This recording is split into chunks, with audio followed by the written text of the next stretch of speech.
were really impacted by his death.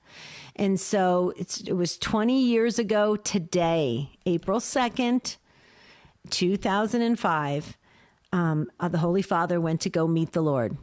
And so John Paul II left a huge impact on this world. And we really want to honor him today. He's one of our powerhouse saints that we go to here on Take Two. And I'm going to try very hard not to get emotional because I loved him so very much. I spent pretty much my adult life in ministry. I was in a graduate school for a master's in theology when he died in 2005. So I got to be with the professors and my fellow students during this time. So we all kind of talked about his great legacy and his impact. And there's so much to say about John Paul II. I was so thrilled when I found out that my bishop for so many years, retired now, Bishop Thomas Olmsted from the Diocese of Phoenix, he worked for John Paul II for 10 years and used to share some stories, and it's just incredible. So I really wanted this show to be all about what it felt like for you 20 years ago. How about today, learning about him? You know, so many of our younger folks don't even remember his leadership and all the great things that he did for us and quietly did for us. But already the calls are coming in. And so 20 years ago today, do you remember how it felt when Pope St. John Paul II died? Would you please share with us? And here's the number. You don't have to be Catholic to call in because he made an impact all across the world, all faiths. I mean, he was so amazing. People loved him. So here is the number, 833-288-EWTN. That's 833-288-3986. That's the number to call. You've got Matt ready to answer the phones. You've got Michael, our producer. He is wonderful at the controls. And you've got Rich Jesse on social media. If you want to drop it in the chats there, I would greatly appreciate it. I'm waving to everybody on all the social media streams. Now, I wanted to read, this came in on Facebook from our dear friend, Father Doug Brown. He's the chaplain for AM 1260 The Rock in Cleveland, Ohio, and also the chaplain for the Fire and Police. And he's been on Take Two. He's a friend of Take Two's. And this is what he wrote. And I asked his permission if I may share it on air. And he graciously is allowing it. So he said, this is from Father Doug Brown. He said, before I was ordained to the sacred priesthood, the death of St. John Paul II occurred in my last year of seminary. I was off for a break and was in the rectory where I was staying glued to the television, EWTN, and feeling great sadness when he died.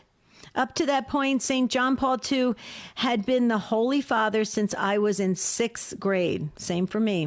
Father Brown and I are the same age. And I was in my late 30s at this time. I was happy that the Pope was finally free of his suffering, but the uncertainty of the future was unsettling, especially to a seminarian who was on track to be ordained within a year. St. John Paul II, pray for us.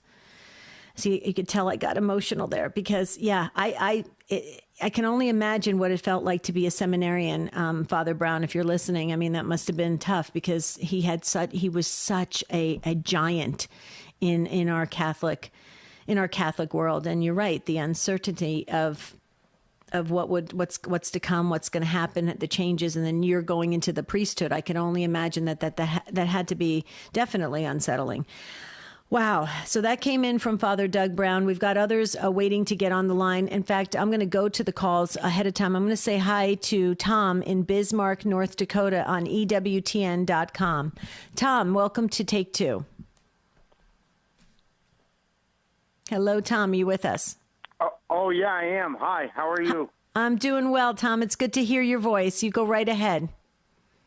Yes, so I remember when JPII died. I was at a wedding reception in Phoenix, Arizona at St. Thomas the Apostle, and the news came through. It was Saturday, and even though it was a joyous a day for my friends getting married, there was still a sadness because so many of us were part of the JP2 generation. I drove home and watched TV for a little bit, and I found myself just starting to cry because he was such an influential figure in my life up to that point. I was 31, teaching theology at St. Mary's Catholic High School in Phoenix, and so much of what I was doing in my classroom was focused and based around him.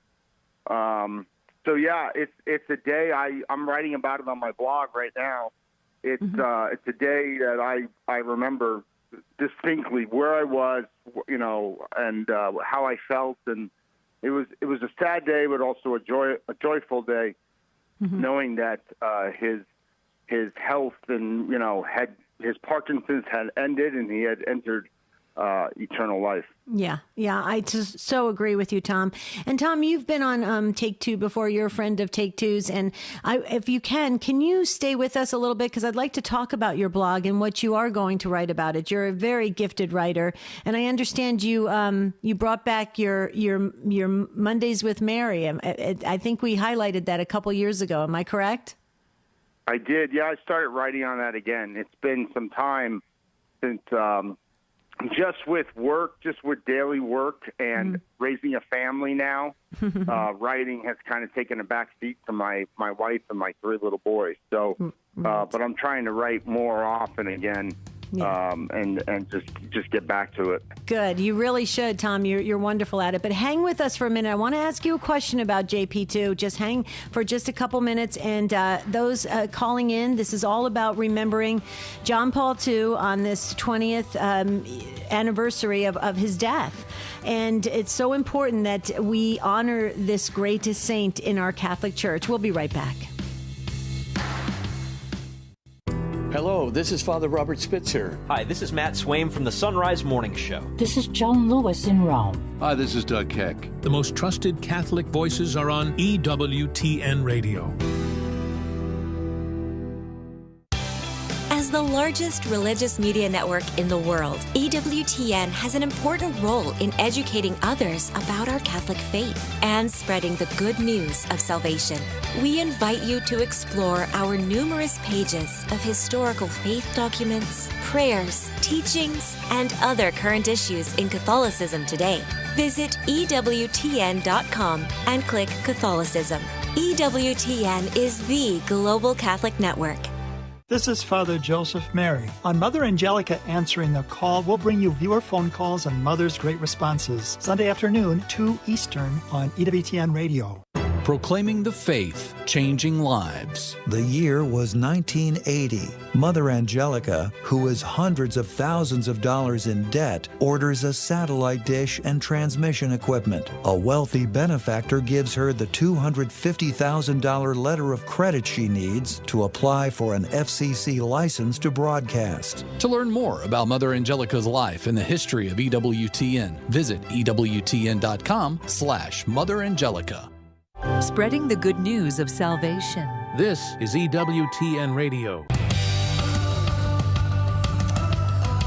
20 years ago today, John Paul II went home to meet the Lord, and we are honoring this great leader of our Catholic Church, this man that left such an impact on this world, and so many things I'd love to say about him. I mean, I love the fact that he gave us the luminous mysteries.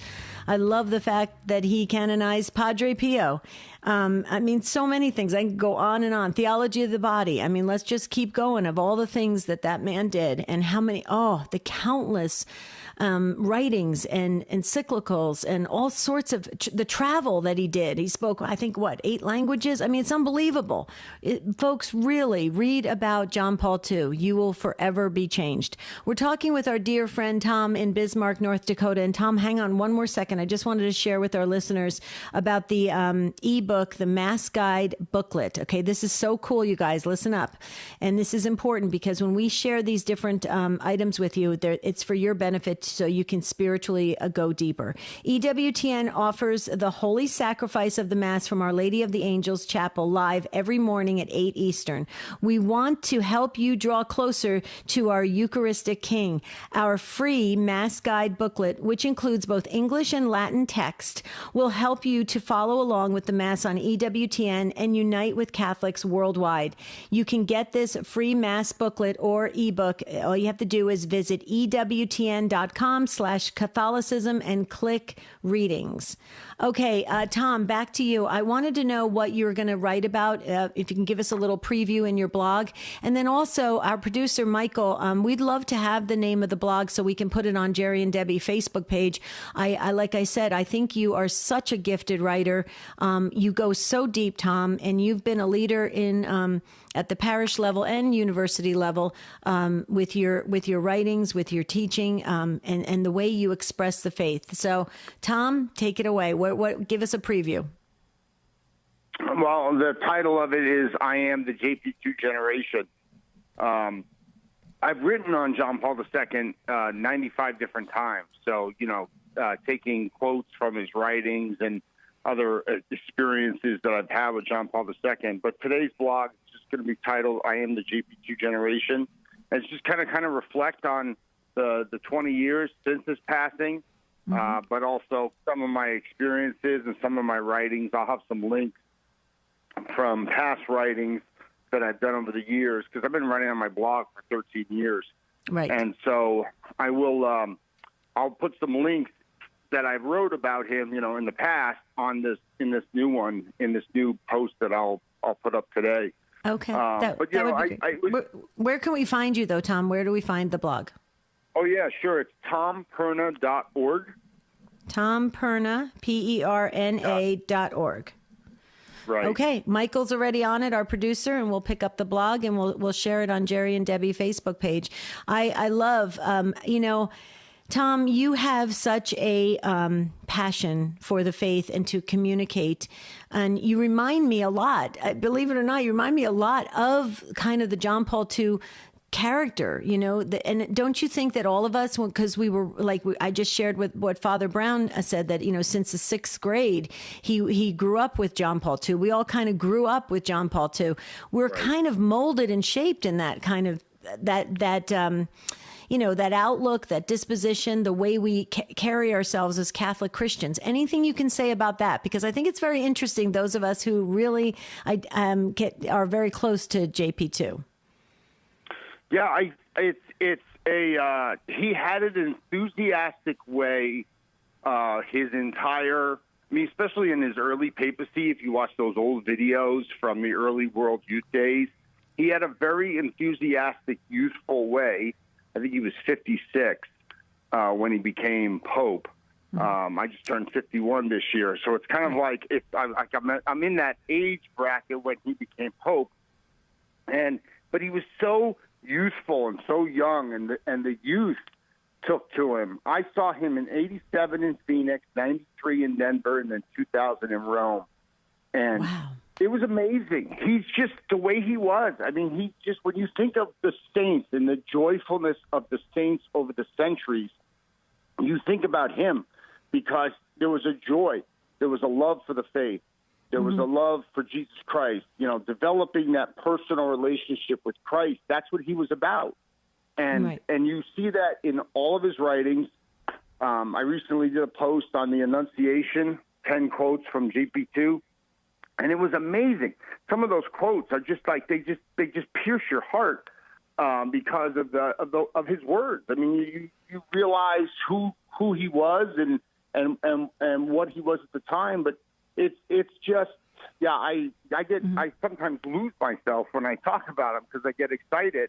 That's why I use notes when I give talks, because I need my notes because I get too excited when I talk about him, because I haven't talked about him like this in a while. Yeah. Well, and I do as well, Tom. I feel the same way. As you were talking, I could feel that same kind of excitement. No, I get it. I wanted to let you know that your blog is up on our Facebook page, Jerry and Debbie Facebook page. Michael's right on top of it. So I'm sure that our listeners are going to go right over there and pick up some of your writings, which is great. Tom, you were close. You said 56 when he became Pope. I'm showing here 58. And so he was 58. So you were close, but I will tell you that I agree with you. 58 years old, I'm 59 this year, and I'm thinking, man, I'm getting older, but you look at John Paul II, and he was traveling all over the place writing. I heard he wrote for 12 hours straight a day and read. That's unbelievable. Just that part of it. Yep. When I was at Franciscan in grad school, I took a class on the Psalms, and there is a great. I don't think a lot of people know about it. There is down in my library.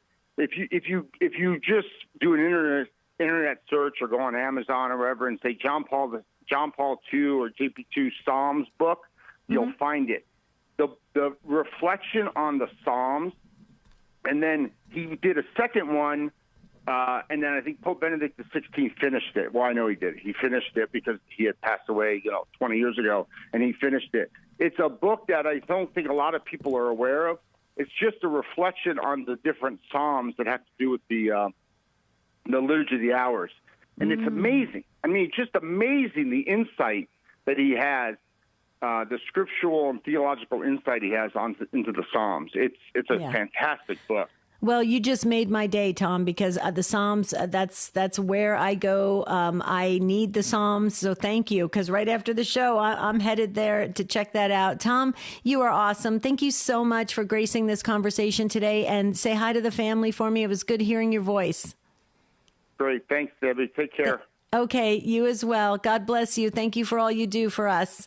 Wow, that is so wonderful. That was Tom Perna dropping in. He's a friend of Take Two's. He's been on the show before. We've interviewed him before, and he's just wonderful. So you guys, I would definitely recommend checking out his blog. There's now Tom just freed that phone line there. And so if you'd like to jump in and really share about John Paul II, the impact, there was a lot of babies named John Paul, a lot. So many. I think it's wonderful. So, and many of us got to see from a distance in different stadiums around the U.S. JP2. I did with my sister. I still have the rosary that was blessed when he went around in the Pope Mobile, and I still have that rosary. It hangs from my rear view mirror in my car, and I think about him every single day. Like I said, he's one of our powerhouse saints that we go to before we start every single show. Jerry Usher has a strong devotion to JP2. Again, we all grew up, like Father Brown said, we're all around that same age, and we've known him and followed him, and he was a hero of ours for most of our lives. And because so many of us, it was like 3rd, 4th, 5th grade when we started growing up with him. So it's very interesting, and I love that we're dedicating the whole entire show on the 20th anniversary of his passing. So please weigh in on this. 833-288-3986. And maybe you're listening and you're not Catholic and you go, what's this all about? Why are you guys dedicating a whole show on a person? You'll see. Just call in 833-288-EWTN. That's the way to remember it in an easy fashion. Okay, Rosemarie is up next. We were from North Dakota. Now we're going to South Dakota on Real Presence Radio. Hi, Rosemarie. Welcome. Hi, Debbie. Hi. Can you hear me? Yes, perfectly. You go right ahead. I was working at AIG in Santa Ana, California at the time. And I don't know why. I thought Pope John Paul died later on in the week, like April 4th or April 5th. But I was privileged. I was living in Buena Park at the time, and St. Pius V Catholic Church had a lottery. And my roommate and I were privileged to win the tickets to go to Dodger Stadium when John Paul visited California. And I also helped co-teach a 6th grade class at St. Joseph Catholic Church in Placentia. And Robert Trouch, my co-teacher, he gave me a book about John Paul called Threshold of Hope. And I always felt, I don't know how I felt when he died, but when there was an assassination attempt made on his life, I remember I was at a gas station in Anaheim, California, and I remember what I had on, and I felt sad that someone had, attempted to assassinate him. And I thought it was very, I was impressed that he went to visit that man in prison, right? Mm-hmm. To visit him when he and he forgave him. Was put in prison. Mm-hmm. But I just felt he had an inner strength because he lost all of his relatives by the time he was 21, his immediate family. And I think he had an inner strength, and he was a very good role model. And I liked that he traveled all over the world. He was very, he wanted to bring Jesus to the youth, and he had there was all these youth rallies throughout the world. Mm-hmm. Mm-hmm. Yeah.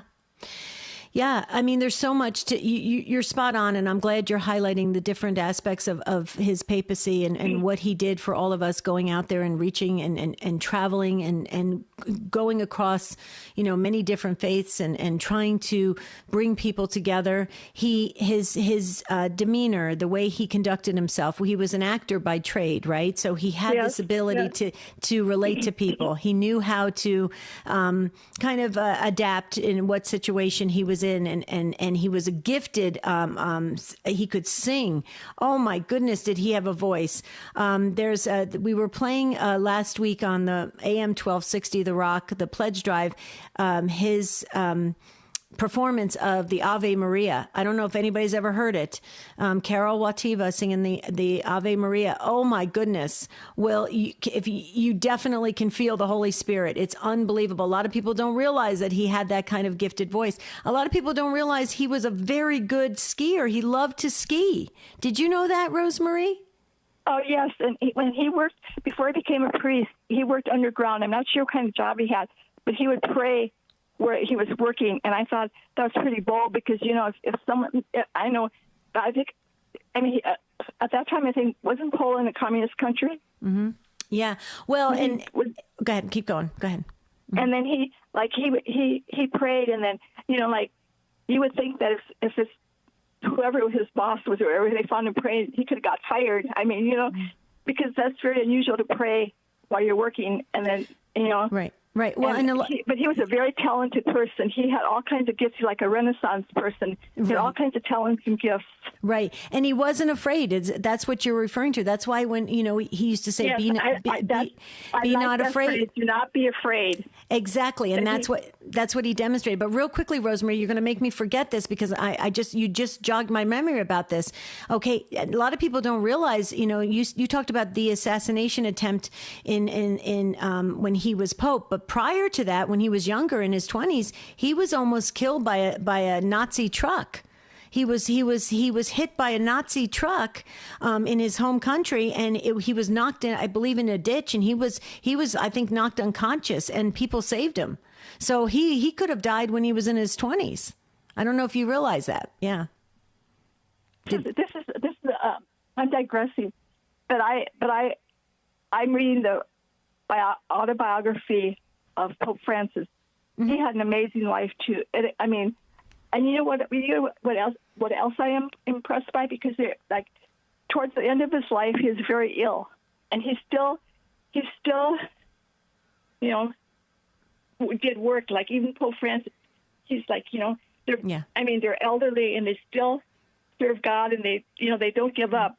Well, but Rosemary, the reason why I believe they don't give up, even with John Paul II with the Parkinson's and Pope Francis just coming out of the hospital and still continuing to lead, is because when you know God, when you absolutely realize the impact that you can have and how many souls you can help get to heaven, you don't stop until you take your last breath. That's exactly what Catholic radio is doing. We're not stopping on Catholic radio because there's more souls to reach. We have to reach more souls and get them to heaven. And so you don't stop until you take your last breath. That's why I tell folks all the time, don't think like you've learned everything and now you've capped and now you can just kind of, roll the rest of your life. No, we are meant to constantly go out there and be Christ to others and evangelize, just like Mother Teresa did. Rosemary, we could talk for hours. You are amazing. Thank you so much. I'm so glad you weighed in on this, and God bless you. I'm going to let you go on that because we are going to hit the pause button in just a moment. And I want to just highlight that Catherine is coming up next from Florida, and so is Dennis from South Carolina, and the others, they're ringing in right now. I love that. And the number is 833-288-EWTN. That's 833-288-3986 to really honor this great saint in our church who was a leader of the Catholic Church for 26 years. One of the youngest popes in over a century when he was installed as pope, and just an amazing individual. And we are really, I think heaven may be pleased today with this broadcast. So please join us. EWTN uses the power of radio to reach people whenever and wherever they're searching for answers to questions about their Catholic faith. EWTN radio is heard on over 500 domestic and international AM and FM radio affiliates. For a complete list of programs and how to hear EWTN radio, visit EWTN.com and click radio. EWTN, the Global Catholic Network. This is a Messy Family Minute with Mike and Alicia Hernan. Teaching kids to handle money can be tricky for parents.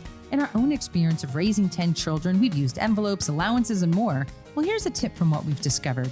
There is a sensitive period for money when kids are about 10 to 12 years old. Be alert to when your child expresses interest, and then take advantage of that teachable moment. Don't pay kids to do household chores because they need to understand the importance of contributing to the home. However, we have found it is a good idea to pay for extra chores. Give your child a chance to earn money, whether by raking leaves, moving stones, or deep cleaning a room.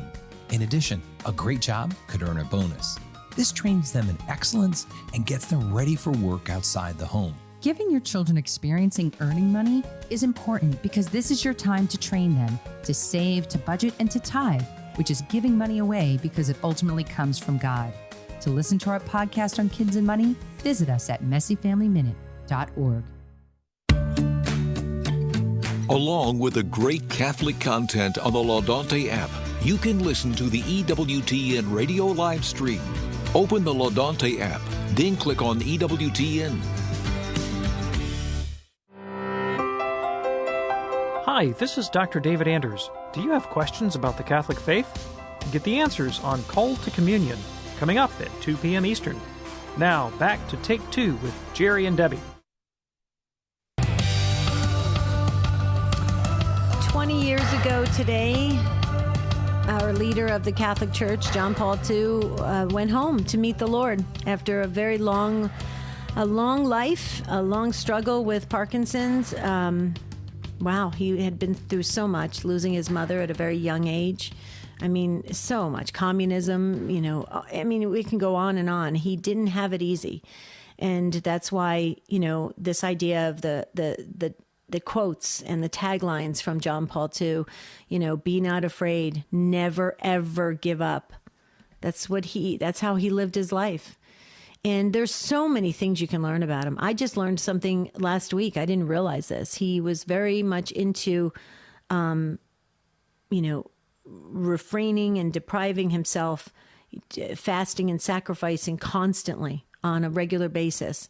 He was very much into that. Those disciplines of really reminding himself of who he was and who God is, and to really practice that obedience and humility and the discipline that goes along with that.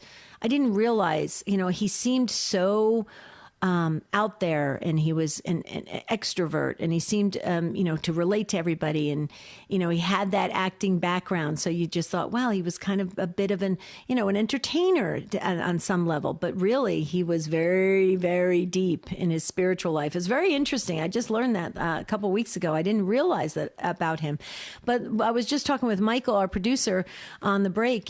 When we were younger, like Father Brown was saying in elementary school, when he was elected as Pope, that was it. We grew up with him. We knew that this was the leader, and he was. And like Tom had said earlier, he had such an energy about him. We thought he was going to be around forever. So in 2005, when he finally did pass, we were like, wow, this is shocking. Now what? Now what does this mean for us? And, then Pope Benedict and Pope Francis. But, again, the popes, they work until the day they take their last breath, and whether they're, like I know with Pope Benedict, he was constantly on the grounds, I understand, praying constantly. and advising and doing things. So, I mean, that's what I mean. We don't stop as Catholics. We keep going. Okay, enough of that religious education side of me. Let's go back to the phones, but let me just do a quick shout out. Catherine, hang on. You're going to be next. If you're listening in Oregon, your EWTN radio station needs to hear from you next week. Mater Dei Radio will be airing their Spring Share-a-thon, Return to God's Mercy, starting Monday. So if you're listening in Eugene, Portland, Vancouver, or anywhere, please support your Catholic radio station.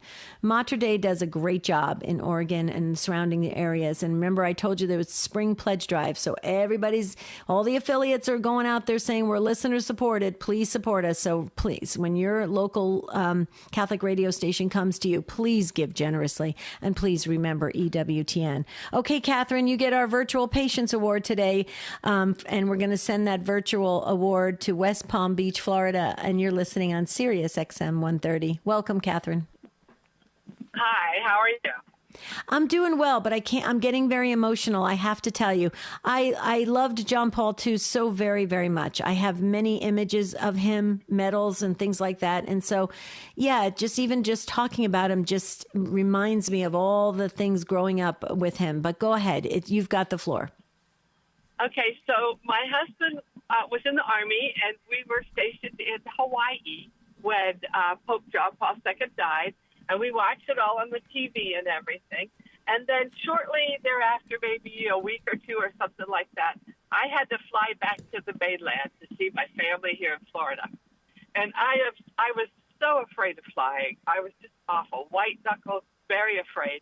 And so I got on the plane this one time, and I said, you know, Pope John Paul, your motto was be not afraid. And you flew everywhere in the world, and you've flown so many times, and you've heard all these same noises, and help me not to be afraid. And you know something?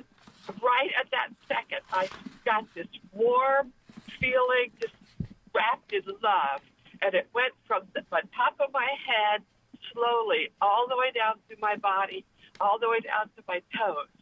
And I was not afraid. My fear went away. And I have never, to this day, been afraid of flying since then. Wow! And it was a miracle. Yeah, but you, wow! But you leaned on this great saint and the Pope of ours, and you said, okay. You said it was be not afraid, and and you were gifted that peace, and you probably will always remember it. I bet you if you close your eyes, you could feel that plane ride. And I can. And my husband was just like, wow, how come you're not scared? And I tried to tell him, but the words just wouldn't come out right then. But later on, I told him. But it was like, he noticed. He's like, how come you're not afraid? You're always gripping. But no, it was, and you know, Pope John Paul II, he flew so many times. He saw more people. I heard somewhere, I'm not exactly going to get the quote right, but I heard that more human beings saw him than any other person in the history of the world. Wow. It doesn't surprise me. He seemed like he covered this whole entire planet. You know, he really did. It was amazing how he just went all over the place. Spoke multiple languages, you know, could really relate to the people. But, you know, you bring up something, you talked about his motto, but, you know, if you look at his papal motto, it was totus tuus, which is Latin meaning totally yours. And that's another thing we need to bring up. Totus tuus means totally yours. And it goes along with St. Louis de Montfort's true devotion to Mary. So he was saying totally yours. He dedicated to Mary, consecrated to Mary, and completely dedicated to Jesus. And so that proved well for him when that assassination attempt, right, where he called out to the Blessed Mother, and he credits the Blessed Mother for saving him. So totus tuus, saved him. Yeah, I just want to remind folks that because I think it goes back to Tom, our earlier caller, where he was saying, we could get lost in all the quotes and all the mottos and all the sayings of John Paul II. I mean, you could just spend all day long and going into it because it had such incredible depth. And so we do have to acknowledge his strong, strong devotion to Our Lady. So yeah, Catherine, you are awesome. Thank you so much for sharing today. I really, really appreciate it. And I think when we do programs like this, we really help to get people to understand why we are so devoted as Catholics. Thank you, Catherine. God bless you. Okay. We have one of our listeners, Dennis, call back from South Carolina. He dropped and then he called back. So I'm hoping we can get to him because he's been waiting so long. Yes, we can get to him. Okay, Dennis, thank you for calling back from South Carolina on Sirius XM 130. You go right ahead, sir. I was just calling. I've called you before about our son, John Paul, who is the priest. Mm-hmm. And he was actually named after his great-grandfather and his grandfather. But when he was growing up, especially when he was in high school, John Paul had a great influence on his life and was a major reason for him to go into the seminary. Wow. And he died right before John went into the seminary. Oh, my goodness. And I was a little bit worried that might have a bad effect on him, but it had a great effect on him. Mm. Wow. And yeah. I would say that when I was talking to your call screener, that he said that those men that went into the seminary at that time were a strong bunch because of all the things that were going on in the church. And I would say, knowing his classmates, that's very true. They're a strong, very strong bunch of priests right now. Mm-hmm. May I ask, Dennis, are they all devoted to the Blessed Mother like John Paul II was? Oh, very much. Our son had a special chasuble made for his first Mass that's all about Mary. Oh, I love that. I have called you before about him, and I actually sent you some pictures of him at Christmas time. Oh, Christmas Mass. yes, his Christmas. Okay, very nice. Yes, thank you. I'm going to have to go grab those. I still have those. Okay. And so why don't you, we have new listeners every single time, so why don't you share a little bit about your son, the priest? Oh, well, he was ordained in 2012. He's now has his own parish. He was in a high school for 8 years. And he's now a dean. He's a dean in the Diocese of Philadelphia.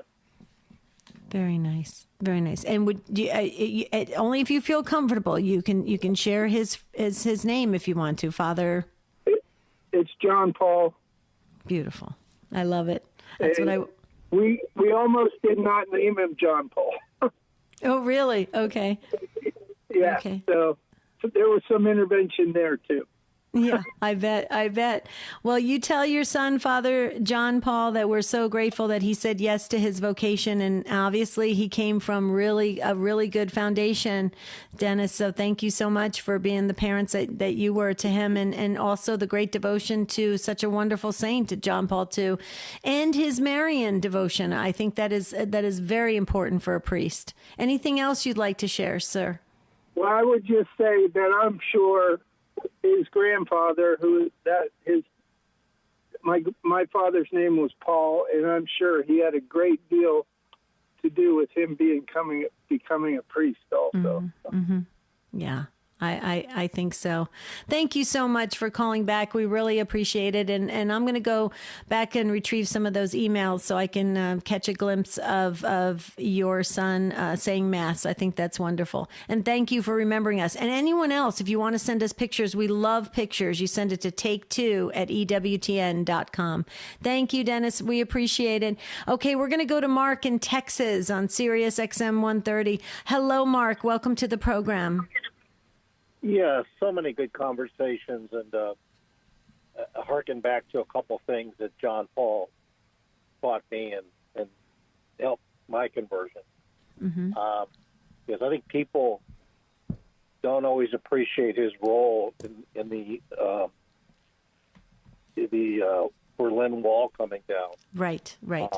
It doesn't happen unless Lech Walesa and Poland, if you go back and look at it was a domino effect, no pun intended, with the wall falling, and memoirs from deceased President Reagan and some other folks say that they were very closely aligned. And again, people today that minimize the term socialism that unfortunately is being pushed in some of our public schools and some other areas, they don't understand the evil that they were going up against and how that evil overtook the world for about 50 years. And again, that does not, the subjugation of that does not happen without John Paul II. So that's number one.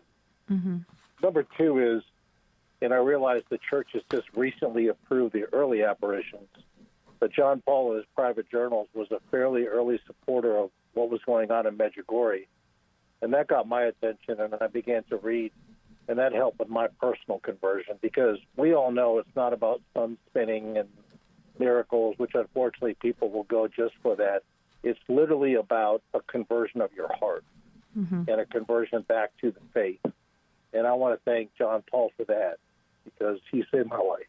Thank you. Oh, thank you, Mark. That was a great tribute to John Paul II. I think it was a wonderful call. I appreciate you weighing in on this great episode that I hope folks pick up and share with all of their friends and family members. So thank you, Mark. I want to go back to the phones in just a moment. And let me just share this. EWTN News has a special faith in Southeast Asia. Okay, so the EWTN News special is going to be the faith in Southeast Asia. So listen up to this. Listen, guys, this is very important. An overview of the encounter and impact of Pope Francis's visit to the region. It's Friday night, 8 Eastern on EWTN Radio. We really should tune in so we can.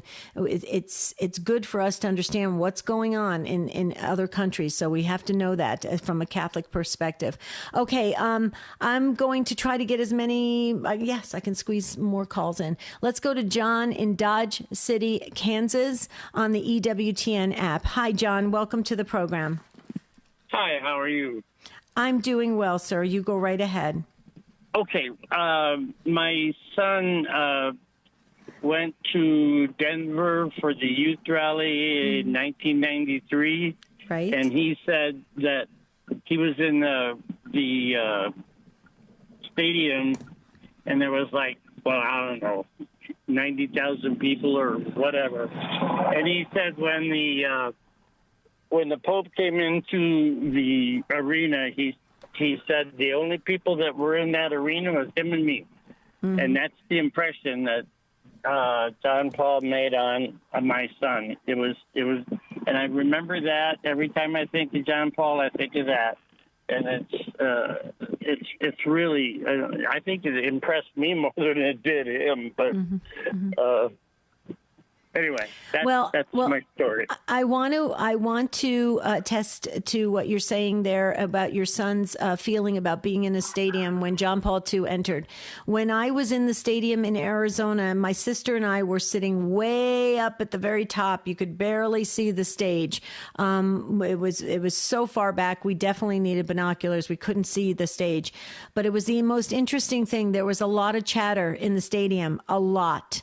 And there was no big announcement when the Pope Mobile was coming in. There was not a sound or anything like that to indicate that he was coming into the stadium.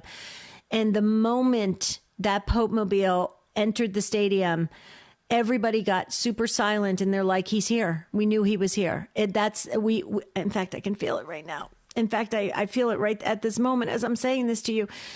It was his presence was so, you could feel it. It was so noticeable in your spirit. Same thing with Mother Teresa. When I saw Mother Teresa, the same thing, exact same thing happened. So there's something to be said about that when they have this kind of presence that goes way before them. And I also heard recently, John, this is so interesting. I don't know if you would put this in the category of a spiritual gift, but it's very interesting. It's called like the gift of split attention or something of that nature. Apparently, he had the ability to do something like reading or focus on something, and he would actually be in a one-on-one conversation with somebody else. He was able to split his attention. I mean, that is amazing. So the man was definitely been given spiritual gifts in order to minister to all of us individually and collectively. And I think that's what you're saying, right, John? Yes. Yeah. One point I'd like to make is that a lot of times I liken this experience of my son with the Blessed Mother when she went to her cousin, and her cousin was filled with the Holy Spirit, and that's the way I think my son was. You know, the Holy Spirit just grabs you. Yep. And there are certain people that exude that experience or that experience through other people. Right. Yeah. Well, that's it. That's interesting, John, and I'm glad you shared it with us, and it's definitely left an impact on your son and you as well. So that's what it's all about. When we get these experiences, we need to share them, and because it makes a difference in people's spiritual lives. Thank you so much, John. Appreciate the call. I'm going to do a shout out to Ann in Pittsburgh, Pennsylvania. Ann, you had a very interesting story, I understand. So I'd love to hear it from you, or you can email me, take2@EWTN.com. I'd love to hear the details of it. But if you could call back quickly, Ann, I'll squeeze you in from Pittsburgh, Pennsylvania. Also, too, our earlier caller, Tom, that was on from North Dakota, he forgot to mention that his second child, he's got the cutest family, all boys. His second child is named Charles Joseph after Carol Joseph Wojtyla. So that's after John Paul II. I love it. Bernadette is up next from Azusa, California. And you've got a JP2 story. Hi, Bernadette. Hi. Thank you for taking my call. Can you hear me? Yes, perfectly. You go right ahead. Okay. So I'm calling when back in 1987, my husband, our church in San Leandro, California, had a bus loaded to go to Monterey to visit because the Pope was appearing at Laguna Seca, and it was thousands of people from all over, and it was pouring rain. I'm not kidding you. And it was really beautiful because everybody was sharing their food and their water and coffee or whatever as we waited for hours for the Pope while we were there. And I was telling the call screener that if I were older like I am now, I probably wouldn't have gone because it was really rough. And all of a sudden, it was cloudy. It was foggy and cloudy. And all of a sudden, they announced Pope John Paul's helicopter will be arriving soon. And it brings tears to my eyes. As soon as it arrived, the clouds literally parted. And the sunbeams came through. And here comes this helicopter.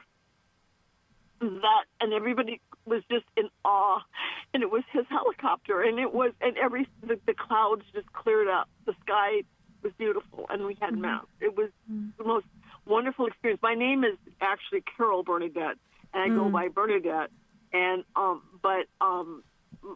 consider him my patron saint, right? Because of Carol Wojtyla, right? And right. when my husband was diagnosed with cancer, I call, like you always say, call to all the saints for your prayers.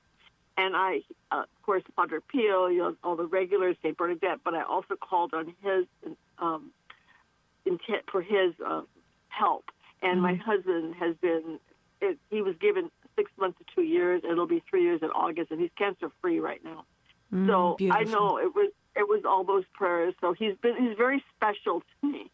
And so I just wanted to add that. I'm not going to stay on because I know there are other callers, but thank you honestly for taking my call. Oh, absolutely, Carol Bernadette, absolutely. And I do believe he's your patron saint because they make friends with us. They want to be friends with us. We're going to spend all of eternity, God willing, with these saints, right? If we get there. So, I mean, they want to be friends now. They're the church triumphant. And so, Bernadette, you're awesome. Thank you so much for sharing today. Okay, I want to also switch gears for a minute and just share that I'm going to be posting some interesting articles about JP2 today on the Jerry and Debbie Facebook page and also my personal Facebook page. Just look for me at Debbie Georgiani. And if you want to follow me there, I'm going to be posting some things because I think after this discussion, I think it's safe to say, I think the show team will agree with me, Matt and Rich and Michael, that we need more information to get to know John Paul II better, because this generation, obviously, we are growing up with Pope Francis, right? Which is wonderful. But John Paul II left so many things for us that we use on a regular basis in ministry. Just a couple examples, the luminous mysteries, right? We pray the luminous mysteries on Thursdays, all focusing around Jesus's ministry work. And where did that come from? Well, it was promoted by John Paul II. The Catechism of the Catholic Church, Catechism of the Catholic Church, if I can talk today, because it's in between tears, because I can just feel the emotion welling up. The Catechism of the Catholic Church, updated and revised by who? John Paul II. The canonization of Padre Pio, I mentioned that earlier.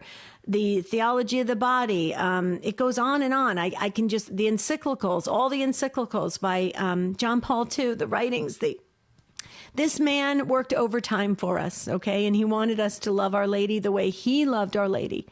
And he did everything possible. I know that JP2 gets some criticism from people. I know that because there's been stories out there. There's been things that have been said that, possibly he wasn't as great as we're making him out to be. But you know what? Take a look at his whole entire life from the womb to the tomb. This man left an impact. And it was for the better for the Catholic Church. And he did such great things.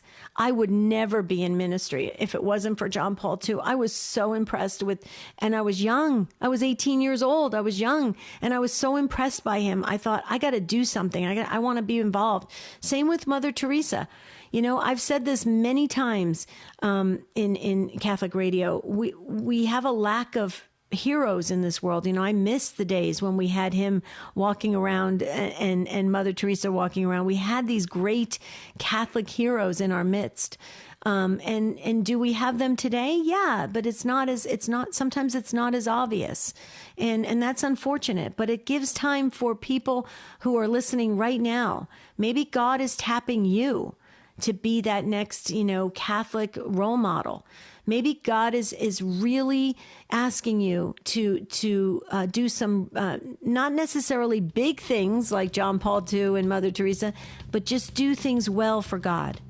And I think this episode really, maybe is getting us all to think deeply about that and prompting us to really go big and reach as many souls as possible. I know we do that on Catholic radio, so that's why I keep supporting Catholic radio. Okay, now after the show, I can just get out the Kleenex box, because I'll tell you what, it was a wonderful episode sharing with the Take Two family. Thank you to the show team. Thank you to the affiliates for carrying the show live. Tomorrow, Jerry Usher will be back, and we'll have another brand new episode just for the Take Two family. Until then, have a beautiful and blessed day. We'll see you real soon.